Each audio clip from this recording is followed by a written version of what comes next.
9th class प्रिय विद्यार्थियों, आपकी कृतिका निकाल लीजिए। हिंदी में हिंदी की दूसरी बुक है कृतिका, उसको निकाल लीजिए। आज हम उसमें पढ़ लेते हैं। निकाल लीजिए पाठ 1। इस जल प्रलय में फणीश्वर नाथ रेणु द्वारा लिखित है। ये एकांकी है, मतलब एक कहानी। लिखिए, पढ़िएगा इसको। चलो, लेखक फणीश्वर नाथ रेणु जी कहते हैं, यानी मेरा गांव एक ऐसे इलाके में है, इलाके माने क्षेत्र में है, जहां हर साल पश्चिम, पूरब और दक्षिण की कोसी, पनार, महानंदा और गंगा की बाढ़ से पीड़ित प्राणियों के समूह आकर पनाह लेते हैं। यानी वो कहते हैं कि मेरा गांव एक ऐसे क्षेत्र में है जहां पर पूरा पश्चिम, दक्षिण की ओर से कोसी नदी, पनार नदी, महानंदा नदी, गंगा नदी में जो है बाढ़ आ जाती है, तो उससे सभी जो है पीड़ित हो जाते हैं और आकर के मेरे गांव में पनाह लेते हैं। सावन भादों में ट्रेन की खिड़कियों से विशाल सपाट पृथ्वी पर गाय, बैल, भैंस, बकरों के हजारों झुंड देखकर ही लोग बाढ़ की विभीषिका का अंदाज़ा लगा लेते हैं। यानी सावन भादों के महीने में जब बरसात होती है तो क्या होता है, तो ट्रेन की खिड़कियों से विशाल, मतलब ट्रेन की खिड़कियों में ट्रेन से सफ़र करने वाले भी खिड़कियों से देख करके वहाँ की जो सपाट, मतलब सीधी परती मतलब वो ज़मीन जो जोती बोई न जाती हो, अर्थात अनुपजाऊ हो, अनुपजाऊ ज़मीन पर गाय, भैंस, बैल, बकरों के हजारों झुंड देखकर लोग बाढ़ की भयंकरता का अनुमान लगा लेते हैं। विभीषिका माने भयंकरता का अंदाजा माने अनुमान लगा लेते हैं। परती क्षेत्र में जन्म लेने के कारण अपने गांव में अधिकांश लोगों की तरह मैं भी तैरना नहीं जानता। यानी जो अनुपजाऊ क्षेत्र है तो वहाँ मेरा जन्म हुआ है। अपने गांव में अधिकांश लोगों की तरह वहाँ के लोग अधिकांश ऐसे हैं कि वहाँ तैरना नहीं जानते, तो लेखक भी तैरना नहीं जानता। किंतु 10 वर्ष की उम्र से पिछले साल तक बॉय स्काउट, स्वयंसेवक, राजनीतिक कार्यकर्ता अथवा रिलीफ वर्कर की हैसियत से बाढ़ पीड़ित क्षेत्रों में काम करता रहा हूँ। यानी लेखक जो है 10 वर्ष की अवस्था से ही, 10 वर्ष की उम्र से ही बॉय स्काउट यानी सेवा करने वाली एक संस्था है, स्वयंसेवी संस्था है, उसका नाम है ये। राजनीतिक कार्यकर्ता, जो राजनीतिक कार्यकर्ता यानी जो कौन होते हैं, नेता लोग होते हैं, अथवा रिलीफ वर्कर जो सहायता करने का काम करते हैं, उसकी हैसियत मतलब होदे, उसके होदे से बाढ़ पीड़ित क्षेत्रों में लेखक जो है काम कर रहा है। और लिखने की बात, हाई स्कूल में मतलब काम करता है और वहीं से लिखना शुरू होता है, लिखने की बात भी करते हैं। हाई स्कूल में बाढ़ पर लेख लिखकर प्रथम पुरस्कार पाने से लेकर धर्मयुग में कथा दशक के अंतर्गत बाढ़ की पुरानी कहानी को नए पाठ के साथ प्रस्तुत कर चुका हूँ। क्या कहते हैं लेखक कि हाई स्कूल होता है 10वीं क्लास। 10वीं क्लास में बाढ़ पर लेख लिखा था। जैसे तुम निबंध लिख पाते हैं तुमसे, इस तरह से लेखक ने भी बाढ़ पर निबंध लिखा था। तो बाढ़ पर निबंध लिख करके उसमें प्रथम पुरस्कार प्राप्त किया था लेखक ने। धर्मयुग में कथा दशक के अंतर्गत बाढ़ का, और धर्मयुग लिखा है जो, उसमें कथा दशक के अंतर्गत बाढ़ की पुरानी कहानी को नए पाठ के साथ प्रस्तुत कर चुका हूँ। कौन? लेखक ने ये भी लिखा है उन्होंने। यानी धर्मयुग में अपनी पुरानी बाढ़ की कहानी को उन्होंने लिखा है। जय गंगा ये 1947 में, डायन कोसी 1948 में, हड्डियों का पुल 1948 में, आदि छुटपुट रिपोर्टाज के अलावा माने इसके अलग, इसके सिवा, इससे हट करके कुछ मेरे कई उपन्यासों में बाढ़ की विनाश लीलाओं के अनेक चित्र अंकित हुए हैं। किंतु गांव में रहते हुए बाढ़ से घिरने बहने, भसने और भोगने का अनुभव कभी नहीं हुआ। वह तो पटना शहर में ये ऐसा अनुभव कभी नहीं हुआ। ये तो पटना शहर की बात है। पटना शहर में सन 1967 में ही हुआ। ये जो लेखक कह रहा है कि पहले भी उन्होंने बहुत सारी छुटपुट लेख लिखे हैं, है ना, लेकिन ऐसा उन्होंने कभी नहीं लिखा जैसा कि ऐसा कभी जो भी उन्होंने देखा था। 10वीं क्लास से ही उन्होंने बाढ़ पर निबंध लिखने शुरू कर दिए थे, उसमें पुरस्कार जीता। उसके अलावा उन्होंने आपने को बताया है कई छुटपुट रिपोर्ट आज के लिखे हैं, जैसे हड्डियों का पुल, डायन कोसी, जय गंगा, है ना, इस तरह से लिखे हैं। लेकिन जैसा कि ये पटना वाले केस में पटना वाला था 1967 का कांड, ऐसा उन्होंने कभी नहीं देखा। जब 18 घंटे की अविराम वृष्टि के कारण पुनपुन का पानी यानी 18 घंटे तक लगातार वर्षा हुई, 18 घंटे तक लगातार वर्षा हुई तो पुनपुन का पानी राजेंद्र नगर, कंकड़बाग और अन्य निचले हिस्सों में घुस गया। पुनपुन का पानी, पुनपुन कोई वहाँ जगह है, उसका जो पानी है राजेंद्र नगर, कंकड़बाग और अन्य कई जो नीची बस्ती थी, नीचे का हिस्सा था तरह, उसमें घुस गया, बहुत अधिक आ गया। अर्थात बाढ़ को मैंने भोगा है। भोगा मतलब बहुत करीब से देखा है। शहरी आदमी की हैसियत से, यानी बाढ़ को बहुत करीब से देखा है एक शहर का नागरिक होने के हैसियत से। हैसियत मतलब उनका ओहदे से। इसलिए इस बार जब बाढ़ का पानी प्रवेश करने लगा, पटना का पश्चिम इलाका छाती भर पानी में डूब गया। यानी बाढ़ का पानी इतना ऊपर चढ़ाया, इतना प्रवेश कर गया कि छाती तक पानी आ गया। तो हम घर में ईंधन, आलू, मोमबत्ती, दिया सलाई, पीने का पानी और कंपोज की गोलियां जमा कर बैठ गए और प्रतीक्षा करने लगे। तो बच्चों, ये व्यवस्था क्यों की लेखक ने कि जब छाती तक पानी आ गया, हो सकता है वहाँ से छोड़ करके जाना पड़े, तो अपने साथ उन्होंने जो आवश्यक सामान था, क्या क्या, घर में ईंधन, आलू ऐसी चीज़ है कि वो ख़राब जल्दी से नहीं होता है, मोमबत्ती, दिया सलाई, पीने का पानी और कंपोज की गोलियाँ जो है लेकर के बैठ गए और बाढ़ के आने की प्रतीक्षा करने लगे कि यहीं से यदि बाढ़ निकलना पड़ा तो ये सब सामान साथ लेकर के हम चले जाएंगे। सुबह सुना राजभवन और मुख्यमंत्री निवास प्लावित हो गया। यानी सुबह उठे और जब सुना तो क्या हुआ कि राजभवन और मुख्यमंत्री निवास जो है वो पूरी तरह से डूब गया। प्लावित होना मतलब पानी में बह गया। दोपहर में सूचना मिली गोलघर जल से घिर गया है।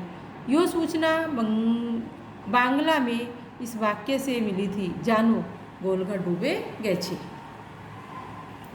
और 5 बजे जब कॉफ़ी हाउस जाने के लिए तथा घर का हाल मालूम करने के लिए निकला, यानी 5 बजे शाम को तो कॉफ़ी हाउस जाने के लिए लेखक जो है घर से निकला, तो रिक्शे वाले ने हंसकर कहा, आप कहाँ जाइएगा, कॉफ़ी हाउस में तो अबले पानी आ गया होगा। कि आप कहाँ जा रहे हैं कॉफ़ी हाउस, आप वहाँ मत जाइएगा, अब तक तो वहाँ पानी, अबले मत, अब तक तो वहाँ पानी आ गया होगा।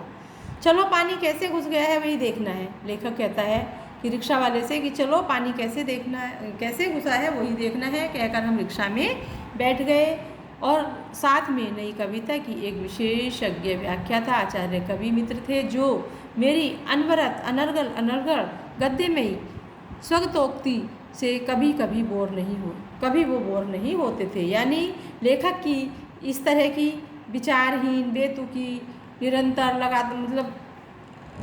अनवरत निरंतर चलने वाली बेतुकी, अनगढ़, विचारहीन, मनमानी बातों से वो कभी भी परेशान नहीं हुआ करते थे।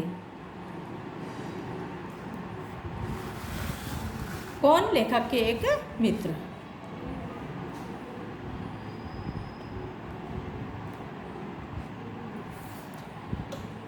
Motor, scooter, tractor, motorcycle, truck, टमटम, साइकिल, रिक्शा पर और पैदल लोग पानी देखने जा रहे थे। सब लोग क्या है, बाढ़ को तमाशा बना करके, है ना, कोई मोटर पर जा रहा था, कोई स्कूटर पर जा रहा था, कोई ट्रैक्टर पर जा रहा था, कोई मोटरसाइकिल पे, कोई टमटम, कोई साइकिल, कोई रिक्शा पर, इस तरह से सब लोग, कुछ पैदल जा रहे थे, वो सब क्या है, पानी को देखने के लिए जा रहे थे कि पानी कितना है। लोग पानी देखकर कुछ लौट रहे थे। देखने वालों की आंखों में जुबान पर एक ही जिज्ञासा, जिज्ञासा माने जानने की इच्छा, देखने वालों की जुबान पर केवल एक ही जिज्ञासा थी कि पानी कहाँ तक आ गया है। देखकर लौटते हुए लोगों की बातचीत फ्रेजर रोड पर आ गया और आपस में वो बातें कर रहे थे कि पानी कहाँ तक आया। तो बातचीत में वो कहते थे कि फ्रेजर रोड पर आ गया, क्या पार कर गया, Shri Krishnapuri, Pataliputra, colony, boring road, industrial area का कहीं पता नहीं। अब भट्टा 4G रोड पर पानी आ गया होगा, छाती भर पानी है। विमेंस कॉलेज के पास डुबाव पानी है, हाँ आ रहा है, घुस गया, डूब गया, बह गया। तो इस तरह से लोग आपस में बातें कर रहे थे। विमेंस का मतलब होता है महिला कॉलेज, गर्ल्स कॉलेज है ना, वहाँ तक वो डूब गया। तो इस तरह से लोग आपस में बातें कर रहे थे, एक दूसरे से पूछ रहे थे कहाँ तक पानी आ गया, तो सब अपने अपना बता रहे थे। हम जब कॉफ़ी हाउस के पास पहुँचे, कॉफ़ी हाउस बंद कर दिया गया था। अब लेखक रिक्शे में बैठ कर के गया था है कॉफ़ी हाउस के पास, तो कॉफ़ी हाउस बंद हो गया था।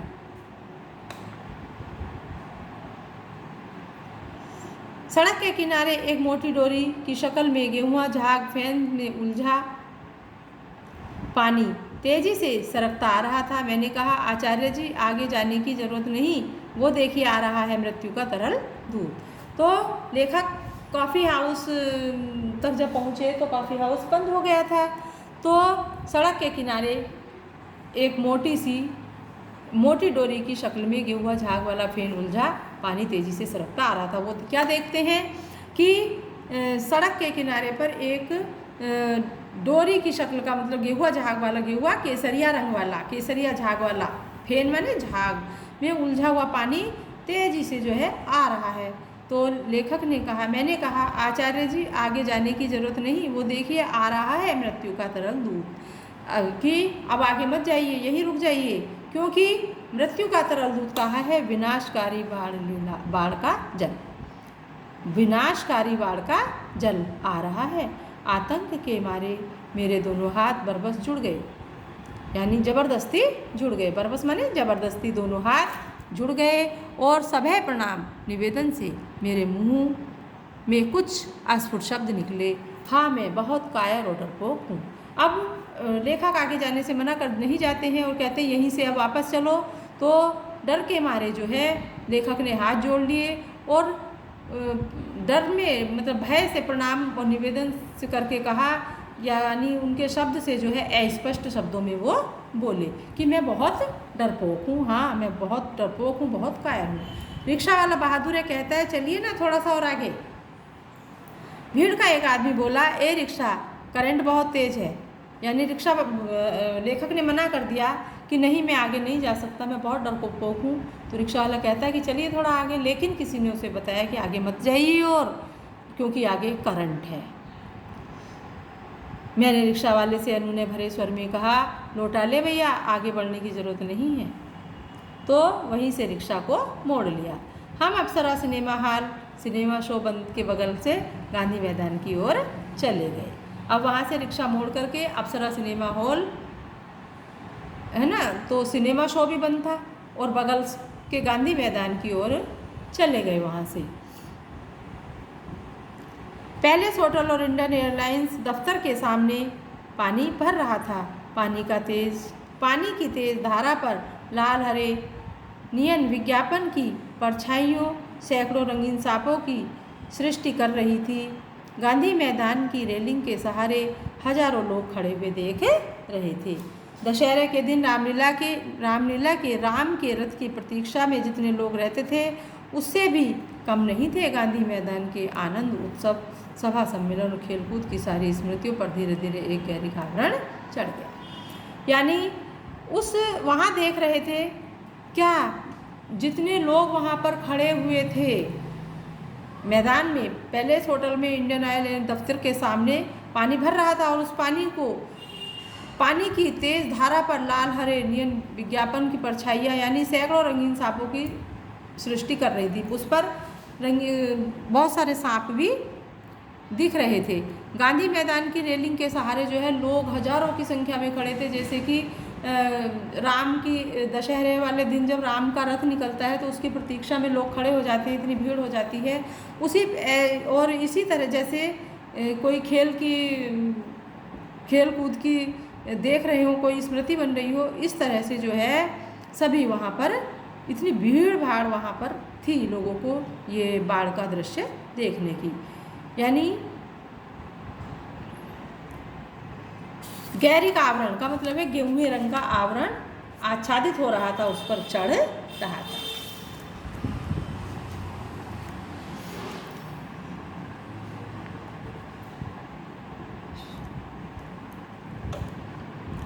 हरियाली पर शनि शनि, हरियाली मतलब जो हरियाली थी वहाँ पेड़ पौधों की, उस पर धीरे धीरे पानी फिरते देखने का अनुभव सर्वथा नया था।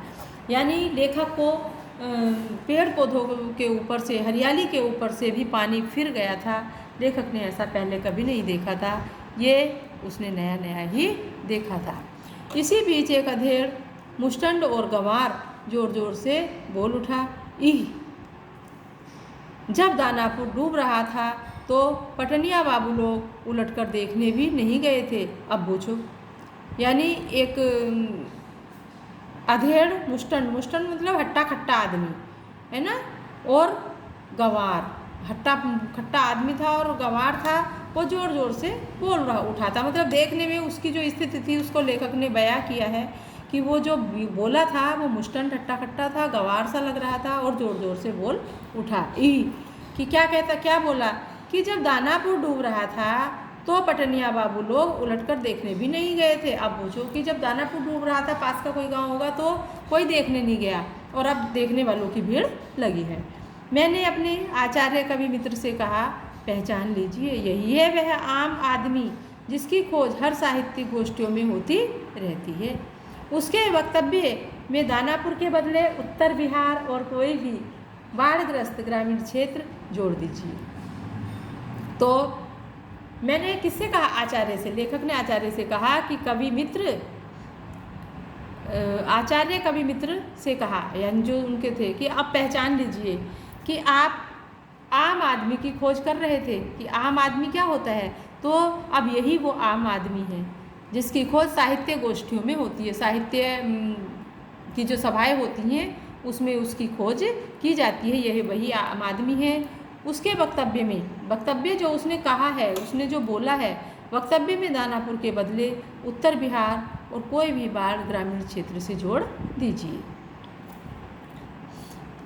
शाम के 7:30 बज चुके और आकाशवाणी के पटना केंद्र से स्थानीय समाचार प्रसारित हो रहा था। पान की दुकानों के सामने खड़े लोग चुपचाप उत्कर्ण होकर के सुन रहे थे। यानी अब शाम के 7:30 बज चुके थे और आकाशवाणी के पटना केंद्र से, जो सुनते हो रेडियो पर आप भी, है ना, तो स्थानीय समाचार प्रसारित हो रहा था। जो आसपास के क्षेत्र के जो समाचार थे वो आ रहे थे, और उसमें लोग जिनके पास साधन नहीं था सुनने का, तो वो कोई पान की दुकान पर खड़ा था, कोई कहीं और खड़ा होकर के, चाय की दुकान पर, पान की दुकान पर, इस तरह से खड़े होकर के सुनने के, मतलब इच्छा होकर के वो सुनने के लिए सुन रहे थे उन समाचारों को। पानी हमारे स्टूडियो की सीढ़ियों तक पहुंच चुका है और किसी भी क्षण स्टूडियो में प्रवेश कर सकता है। समाचार दिल दहलाने वाला था, कलेजा धड़क उठा। यानी अब लेखक के स्टूडियो में भी पानी सीढ़ियों तक पहुंच चुका, और थोड़ा और आ जाए तो अंदर स्टूडियो में भर जाएगा। तो जो ये समाचार है, मतलब जो ये हालात बन रहे थे, तो इसको देख करके दिल दहल रहा था, कलेजा धड़क रहा उसको देख करके कि अब क्या होगा। मित्र के चेहरे पर भी आतंक की कई रेखाएं उभरी। यानी मित्र भी डरा हुआ था वो भी, किंतु हम तुरंत ही सहज हो गए। सहज मतलब सावधान हो गए। यानी चेहरे पर चेष्टा करके सहजता ले आए। यानी सहज हो गए का मतलब है कि हम तुरंत ही जो है तैयार हो गए। हमने दुखी तो थे दोनों, लेखक दुखी था कि अब उनके स्टूडियो में भी पानी भर जाएगा, है ना, लेकिन बहुत डर लग रहा था। लेकिन फिर भी अपने चेहरे को जो है उन्होंने ऐसा लगाया कि जैसे कोई परेशानी उनको नहीं है, ऐसा अपना कोशिश की उन्होंने ऐसा बनने की। क्योंकि हमारे चारों ओर कोई भी परेशान नज़र नहीं आ रहा था। पानी देखकर लौटते हुए लोग आम दिनों की तरह हंस बोल रहे थे, बल्कि आज तनिक अधिक ही उत्साहित थे। हाँ, दुकानों में थोड़ी थोड़ी हड़बड़ी थी। नीचे के सामान ऊपर किए जा रहे थे। रिक्शा, टमटम, ट्रक और टेम्पो पर सामान लादे जा रहे थे। खरीद बिक्री बंद हो चुकी थी। पान वालों की बिक्री अचानक बढ़ गई थी। आसन्न संकट से कोई प्राणी आतंकित नहीं दिख रहा था। तो लेखक कह रहा है कि लेखक ने भी जो है डर तो रहा था लेखक भी, लेकिन उसने भी अपने आप को जो है समझा लिया और एकदम सामान्य सा हो गया। क्योंकि इस बार को देख करके जो भी वहाँ लोग थे कोई भी परेशान नज़र नहीं आ रहा था और सब अपने अपनी हंस बोल रहे थे आपस में, है ना, और बल्कि उत्साहित हो रहे थे आज। लेकिन दुकान जो थी उनमें थोड़ी हड़बड़ी थी, क्योंकि जो सामान था वो नीचे गीला हो जाता, तो उसकी कोशिश कर रहे थे कि ये सामान बच जाए।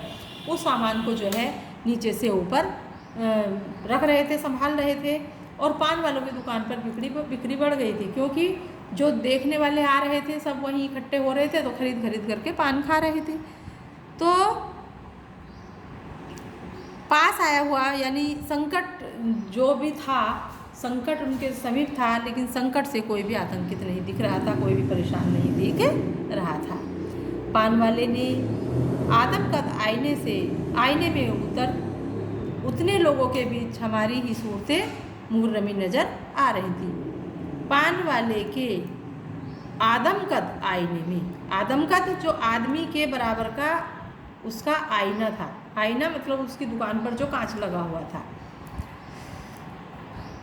उतने लोगों के बीच हमारी ही सूरतें मुहर्रमी नज़र आ रही थी, यानी उसमें उनकी सूरतें दिख रही थी। मुझे लगा अब हम यहाँ थोड़ी देर ही ठहरेंगे तो वहाँ खड़े लोग किसी भी क्षण ठठाकर हम पर हंस सकते हैं।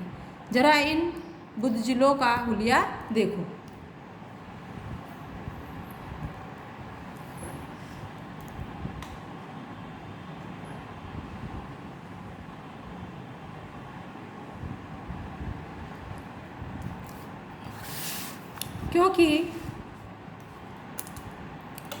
क्योंकि वहाँ ऐसे ही बातें चारों ओर से उछाली जा रही थी। एक बार डूब ही जाए धनुष कोष्ठी, यानी कहने का मतलब ये है कि यहाँ जो होना है वो हो जाएगा, एक बार डूबे तो डूब ही जाए। उनको सब ऐसा कह रहे थे कि ये स्थान जो है एक बार तो डूब ही जाए, इस तरह पटना लापता ना हो जाए कहीं, सब पाप धुल जाएगा। चलो गोलघर के मुंडे पर ताश की गड्डी लेकर बैठ जाए। यानी कि सबको ये था कि चलो एक बार डूब रहा है तो डूबने दो, ऐसा जैसे गुस्से में कह देते हैं या जो भी है, चलो अब यहाँ पापी हैं, जो पाप धुल जाएंगे एक बार काम निपटेगा, ऐसा बोल देते ना। तो वो भी यही कह रहे थे कि ये पटना जो है एक बार डूब जाए और चलो बैठ करके ताश खेलने के लिए बैठ जाए। विस्कोमान बोल्डिंग की छत पर क्यों नहीं भाई, यही माकूल मौका है। इनकम टैक्स वालों को इसी मौके पर काले कारोबारियों के घर पर छापा मारना चाहिए। आसामी व माल, यानी कि माल मिल जाएगा। इनकम टैक्स वालों को जो है इस पर छापा मारना चाहिए। राजेंद्र नगर चौराहे पर मैगजीन कॉर्नर की आखिरी सीढ़ियों पर पत्र पत्रिकाएँ पूर्ववत बिछी हुई थी। सोचा एक सप्ताह की खुराक एक ही साथ ले लूँ। क्या ले लूँ? हेडली चेन या एक ही सप्ताह में फ्रेंच जर्मन सिखा देने वाली किताबें अथवा योग सिखाने वाली कोई सचित्र किताब। मुझे इस तरह किताबों को उलटते पलटते देखकर दुकान का नौजवान मालिक कृष्णा पता नहीं क्यों मुस्कुराने लगा। यानी अब क्या है, राजेंद्र नगर चौराहे पर मैगजीन कॉर्नर में कि आखिरी सीढ़ियों पर पत्र पत्रिकाएँ बिछी हुई थी पहले की तरह से, जैसी पहले थी वैसे ही थी। तो लेखक जो है वहीं पर पहुंच गया कि एक खुराक साथ ले लूं, यानी कि कुछ पढ़ने के लिए उनको मिल जाए। क्या क्या ले लूं वो देखते रहे कि सप्ताह में फ्रेंच लूं, जर्मन सिखा देने वाली किताबें लूं, योग सिखाने वाली कोई सचित्र किताब लूं। इस तरह से लेखक जो है किताबों को अलट पलट कर देख रहा था। तो उसको देख करके जो वहाँ बुक मालिक था, दुकान का जो मालिक था, वो मुस्कुराने लगा। किताबों को छोड़कर हिंदी, बंगला, अंग्रेजी सिने पत्रिकाएं लेकर लौटा तो मित्र से विदा होते हुए कहा, पता नहीं कल हम कितने पानी में रहें।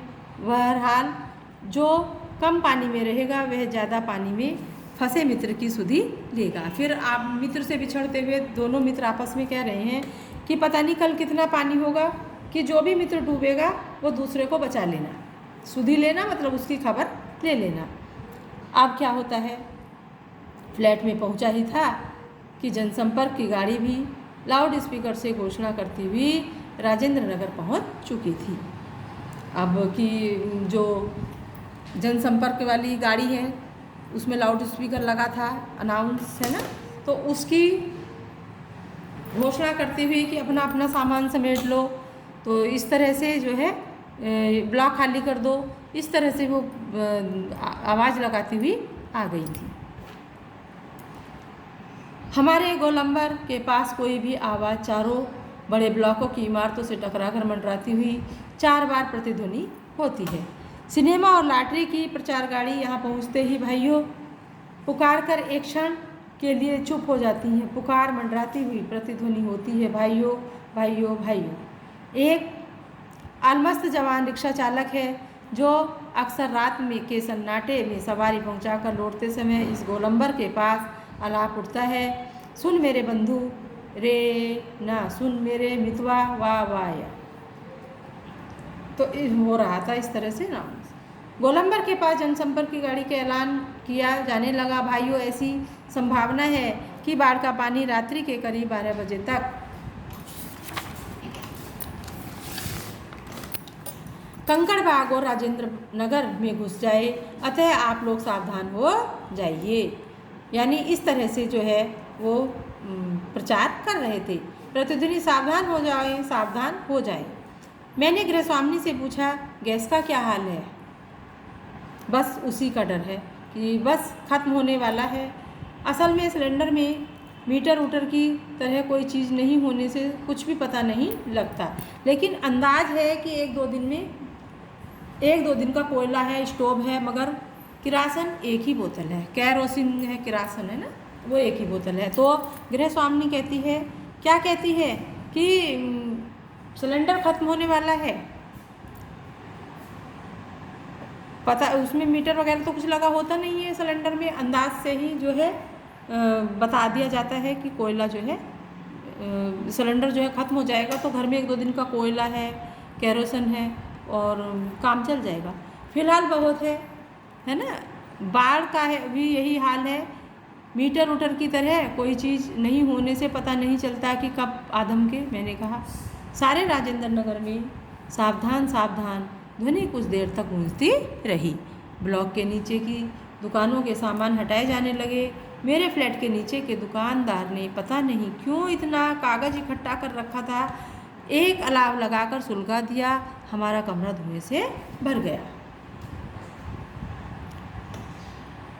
सारा शहर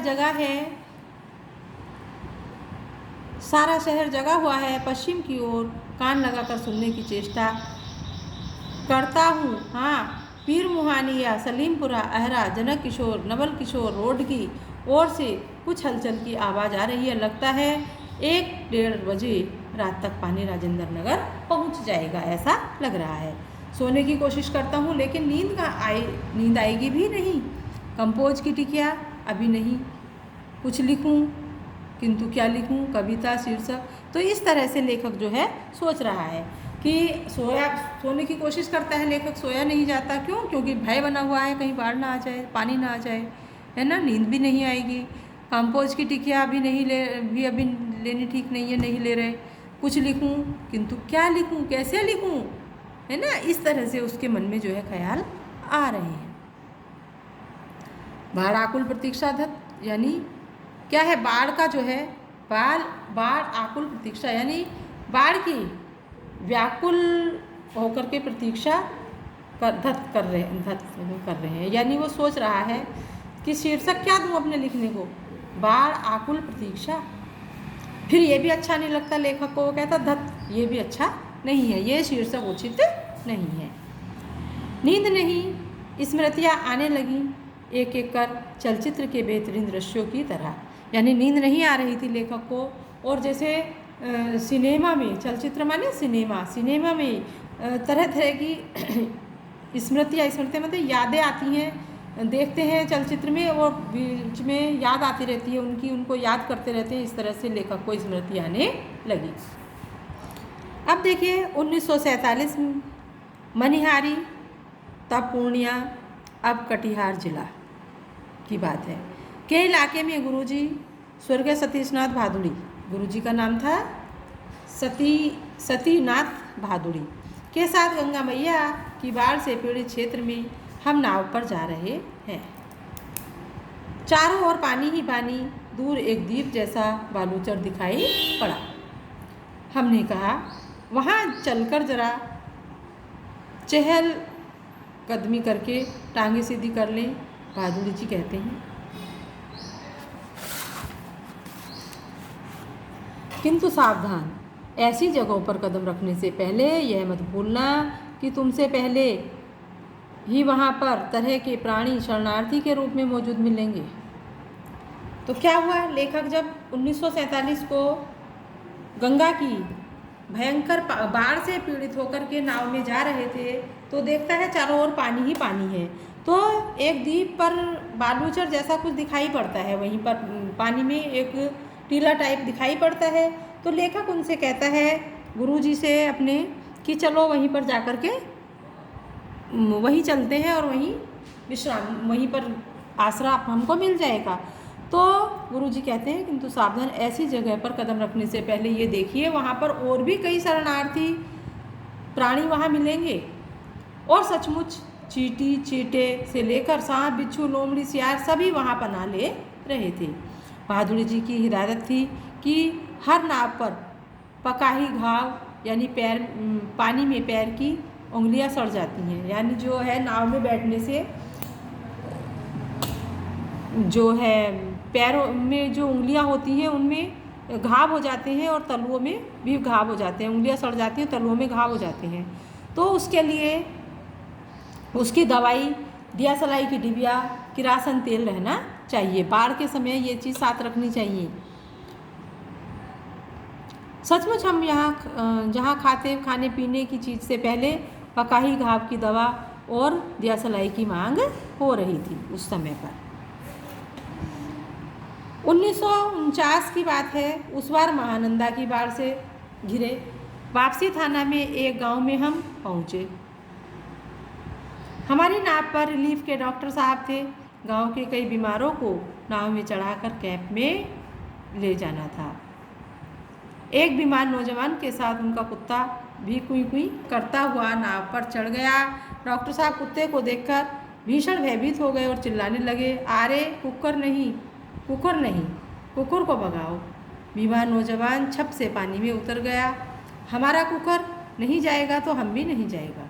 यानी कि क्या होता है, 1949 में महानदा की बाढ़ से जब घिरे हुए थे तो नाव से यात्रा कर रहे थे, तो उसी नाव में एक डॉक्टर साहब भी बैठे हुए थे, है ना। तो गांव के कई बीमारों को नाव में चढ़ा करके उनको कैंप में ले जाया जाता था। कैंप में तो उसमें एक बीमार नौजवान चढ़ा, उनके साथ एक कुत्ता भी चढ़ा। तो क्या होता है, डॉक्टर साहब ने कहा कि नहीं, कुत्ता नहीं जाएगा। तो वो कहता है, वो नौजवान तुरंत ही उतर गया कि जहाँ हम नहीं जाएंगे तो हमारा कुत्ता भी नहीं, मतलब हम जाएंगे तो हमारा कुत्ता भी साथ जाएगा, तो नहीं तो हम भी नहीं जाएंगे, है ना। फिर कुत्ता भी छपाक से पानी में गिरा। हमारा आदमी नहीं जाएगा तो हम भी नहीं जाएगा। परमान नदी की बाढ़ में डूबे हुए एक मुसरी यानी मुसरों की बस्ती होती है, हम राहत बांटने लगे यानी कि चैन की सांस ली। खबर मिली थी कि वे कई दिनों से मछली और चूहों को झुलसाकर खा रहे हैं। किसी तरह जी रहे हैं, किंतु टोले के पास जब हम पहुँचे तो ढोलक मजीरा की आवाज़ सुनाई पड़ी। जाकर देखा एक ऊंची सी मचान बनाकर स्टेज की तरह बनाया गया है। बलवाही नाच हो रहा है। लाल साड़ी पहनकर काला कलूटा नटुआ दुल्हन का हाव भाव दिखला रहा था, यानी वही धानी है। यानी ये क्या है, बलवाही। बलवाही का मतलब होता है एक प्रकार का लोक नृत्य होगा जो वहाँ का क्षेत्रीय नाच है, डांस है ना, वो था, नृत्य हो रहा था। तो एक काला कलूटा नटुआ जो ये कला करने वाले होते हैं इस तरह के, है ना, तो वो क्या है, एक दुल्हन के हाव भाव दिखा करके वहाँ सबका जो है मन मोह रहा था। धरनी धानी, यानी कि उसकी जो पत्नी है, यानी वह धानी है। धरनी धानी यानी जो पत्नी है, दुल्हन है, वो घर छोड़ करके मैके भागी जा रही थी और उसका घरवाला जो उसका पुरुष मतलब पति था, वो उसको मनाकर लौटाने गया था, उसको लौटाने के लिए गया था। इस पद के साथ ही ढोलक पर द्रुत ताल बजने लगा और धांगिड़ गिड़ चके है चक धुम चक्के के चक धुम चक्के धुम चक धुम, यानी इस तरह से जो है ढोलक बज रही थी, पुरुष मना रहा था और उसकी पत्नी जो है वो अपने लड़ करके अपने बिगड़ जा रही थी। तो उसका जो है बड़ा मनमोहक दृश्य चल रहा था। कीचड़ पानी में लथपथ भूखे प्यासे नर नारियों के झुंड में उक्त खिलखिलाहट लहरें लेने लगती है। हम रिलीफ बांटकर भी ऐसी हंसी उन्हें दे सकेंगे क्या? शास्त्री जी आप कहाँ हैं? बलवाही नाच की बात उठते ही मुझे अपने परम मित्र भोला शास्त्री की याद हमेशा क्यों आ जाती है। यह एक बार 1937 में सिमरवनी शंकरपुर में बाढ़ के साथ नाव को लेकर लड़ाई हो गई थी। मैं उस समय बालचर बॉय स्काउट था। गांव के लोग नाव के अभाव में केले के पौधे का भेला बनाकर किसी तरह काम चला रहे थे और वहीं जिमीदार के लड़के नाव में हारमोनियम तबला के साथ जिंजर करने के लिए निकले, जलविहार करने के लिए निकले थे। गांव के नौजवानों से ने मिलकर उनकी नाव छीन ली थी, थोड़ी मारपीट भी हुई थी। यानी क्या है, नाव नहीं थी तो केले का भेला, केले के पौधे का जो है भेला बना करके, वो पानी में डूबता नहीं है, उस पर जो है लड़के नाव में सैर कर रहे थे, है ना।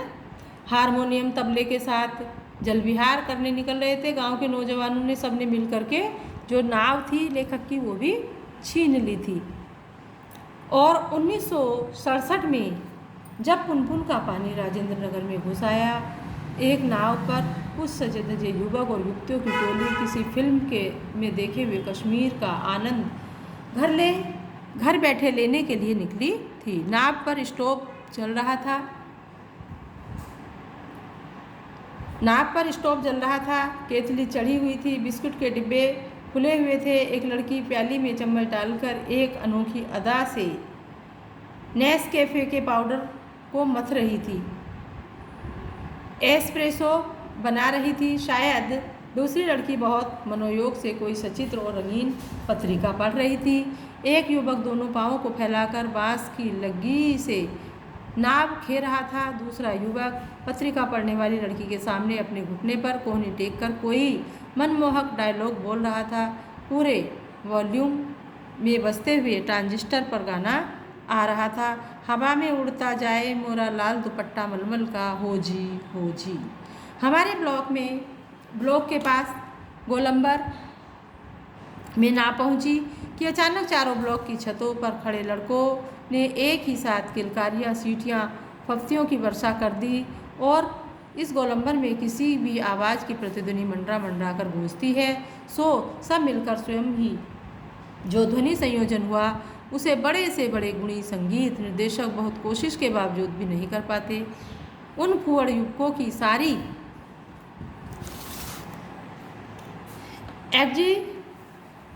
एग्जीबिशनिज्म तुरंत छूमंतर हो गई और युवतियों के रंगे लाल लाल होठ और गाल काले पड़ गए। नाव पर अकेला ट्रांजिस्टर था जो पूरे दम के साथ मुखर था।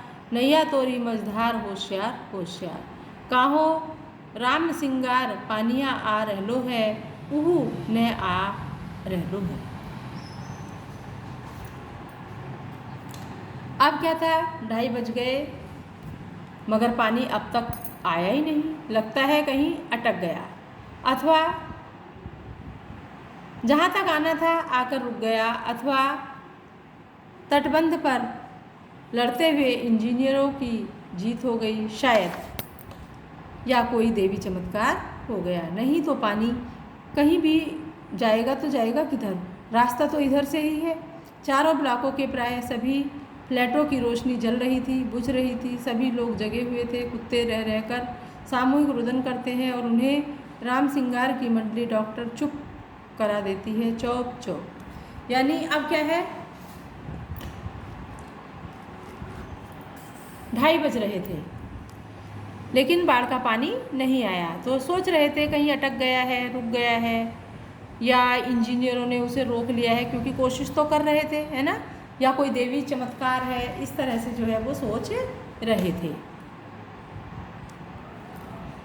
ब्लॉक में जो वहाँ थे, ब्लॉक की लाइट जल रही थी, कुत्ते बार बार बोल रहे थे और राम सिंगार के मंडली डॉक्टर बार बार उन्हें चुप करा देते थे। तो लेखक को लगा अचानक ही अपने उन मित्रों और स्वजनों की याद आई कि कल से ही Pataliputra colony, Krishnapuri, boring road में अथाह जल से घिरे हुए हैं। जितेंद्र जी, विनीता जी, बाबू भैया, इंदिरा जी पता नहीं कैसे होंगे, किस हाल में हैं।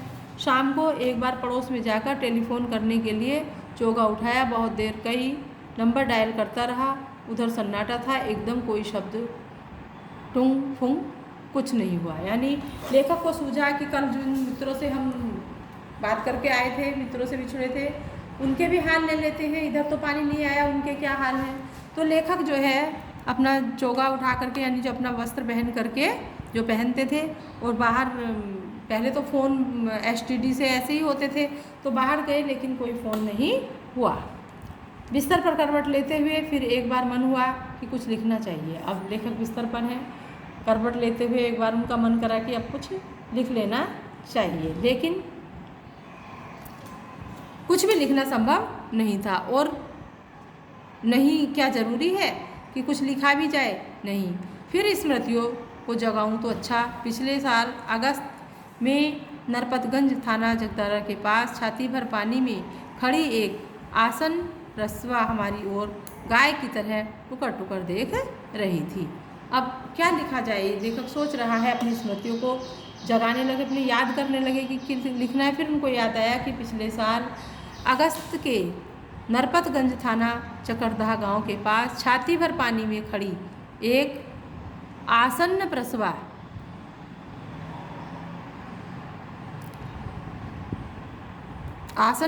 यानी कि जिसको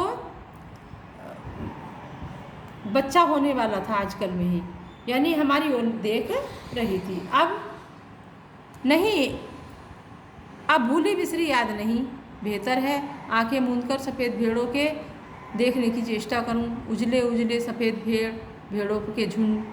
किंतु अब लेखक को तरह तरह की स्मृतियाँ आ रही हैं।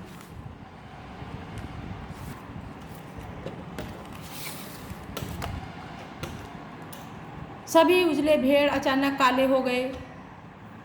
बार बार आंखें खोलता हूँ, मूंदता हूँ, काले को उजला करना चाहता हूँ। भेड़ों के झुंड भूरे हो जाते हैं। उजले भेड़ काले भूरे, किंतु उजले उजले गेहुए रंग के भेड़। तो लेखक क्या है, अपनी स्मृतियों में खो रहे हैं कि उनको क्या लिखना है। भेड़ों पर लिखूं या उस आसन्न प्रसवा पर लिखूं, किस पर लिखूं, है ना। तो इस तक कुछ लिखने के लिए नहीं मिल रहा है।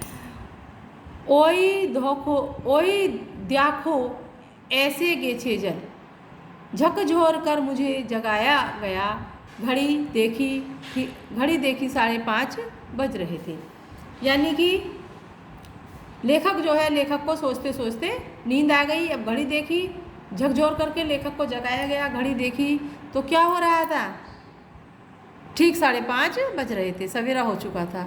आ रह लो है पनिया, पानी आ गए लो, हो राम सिंगार हो मोहन, रामचंद्र अरे हो, यानी पानी आ गया है, पानी आ गया है, जागो। इस तरह से उनको जगाया जा रहा था। आंखें मलता हुआ उठा लेखक, पश्चिम की ओर थाना के सामने सड़क पर मोटी डोली की शक्ल में मुंह में झाग फेंक लिए पानी आ रहा है। ठीक वैसा ही जैसा शाम को कॉफ़ी हाउस के पास देखा था। पानी के साथ साथ चलता हुआ, किलोल करता हुआ बच्चों का एक दल उधर पश्चिम दक्षिण कोने पर दिन भर अतिथिशाला से और आगे बस्ती के पास बच्चे कूद क्यों रहे हैं? नहीं, बच्चे नहीं, पानी है। वहाँ मोड़ है, थोड़ा अवरोध है, इसलिए पानी उछल रहा है। पश्चिम उत्तर की ओर ब्लॉक नंबर 1 के पास पुलिस चौकी के पिछवाड़े में पानी का पहला रेला आया। ब्लॉक नंबर 4 के नीचे सेठ की दुकान की बाएं बाजू से लहरें नाचने लगी। अब देखिए, सुबह के 5 बजे जो है पानी आ गया। आँख मलता हुआ उठा लेखक, देखता है कि वही पानी है जो उसने कॉफ़ी हाउस के पास देखा था, मुंह में झाग फेंक लिए हुए, है ना। इस तरह से पानी आ रहा है। कैसे आ रहा है? किलोल करता हुआ, है ना, एकदम जो है चलता हुआ, ठीक वैसे बड़ी तेज़ी से पानी आ रहा है। और तो बच्चों का दल भी पश्चिम कोने में दिन भर अतिथिशाला, सब जो है अतिथिशाला में हो गए हैं और आगे बस्ती के पास बच्चे कूद क्यों रहे हैं? और लेखक को ऐसा लगा, फिर जाके देखता है कि नहीं, बच्चे कूद नहीं रहे हैं, वहाँ पर मोड़ है, इसलिए थोड़ा सा पानी जाने में अवरोध मतलब रुकावट हो रही है, इसलिए पानी जो है उछल रहा है। तो ब्लॉक नंबर 1 के पास भी पुलिस चौकी के पिछवाड़े यानी पीछे के भाग में पानी का रेला आया, पानी का बहाव जो है आ गया है। सेठ की दुकान के बाजू वाले में भी लहरें नाच रही हैं, यानी पानी जो है अब बहुत अधिक आ गया है। अब मैं दौड़कर छत पर चला गया। चारों ओर शोर कोलाहल, कलरव, चीख पुकार और पानी की कलकलरव, लहरों का नर्तब। सामने फुटपाथ को पार कर पानी हमारे पिछवाड़े में सशक्त बहने लगा। अब लेखक दौड़कर छत पर गया तो छत पर जाकर क्या देखता है कि चारों ओर शोर हो रहा है, कोलाहल हो रहा है, कलरव हो रहा है, चीख पुकार हो रही है ना। और पानी की जो कलकल है, कलकल ध्वनि में पानी बहता है ना, तो लहरों का नर्तन, ऐसा लग रहा है कि जैसे ये नृत्य करती हुई, नर्तन मतलब नरसंहार करती हुई लहरें आ रही हैं। फुटपाथ पर सब में पानी भर गया है। लेखक के पिछवाड़े में सशक्त पानी बहने लगा। सख्त मतलब बड़ी मजबूती से पानी बह रहा है। गोलांबर के गोल पार्क में चारों ओर पानी आ गया है, नाच रहा है, आ गया। पानी बहुत तेज़ी से बढ़ रहा है, चढ़ रहा है। करंट कितना तेज़ है? सोन का पानी है? नहीं, गंगा जी का पानी है। आ गया लोग, इस तरह से लोग शोर मचा रहे हैं, कह रहे हैं कि गंगा का पानी है, सोन का पानी है, चढ़ गया है, आ गया है। इस तरह से शोर हो रहा है। सामने की दीवार की ईंटें जल्दी जल्दी डूबती जा रही हैं। पानी वो है बहुत तेज़ी से बढ़ रहा है। सामने जो दीवार है, लेखक देख रहा है कि उसकी दीवार की जो ईंटें हैं लगी हुई, नाप रहा है यानी पानी को, वो बहुत तेज़ी से डूबती जा रही हैं। बिजली के खंभे का काला हिस्सा डूब गया है पानी में। अभी यदि मेरे पास मूवी कैमरा होता, अगर एक टैप रिकॉर्डर होता, बाढ़ तो बचपन से ही देखता आया, किंतु पानी का इस तरह आना कभी नहीं देखा। अब लेखक कह रहा है कि मेरे पास टेप रिकॉर्डर होता, कैमरा होता तो उसकी मूवी बना लेता, है ना, उसके चित्र खींच लेता। लेखक ने बाढ़ के दृश्य तो देखे, लेकिन जैसा ये भयावह दृश्य था, लेखक ने ऐसा पहले कभी नहीं देखा। अच्छा हुआ जो रात में नहीं आया, नहीं तो भय के मारे न जाने मेरा क्या हाल होता। देखते ही देखते गोल पार्क डूब गया, हरियाली लोप हो गई, यानी गोल पार्क डूब गया और हरियाली जो थी वो भी पूरी तरह से लुप्त हो गई। अब हमारे चारों ओर पानी नाच रहा था। भूरे रंग के भेड़ों के झुंड, भेड़ दौड़ रहे थे। भूरे भेड़ वह चाय वाले की झोपड़ी चली गई।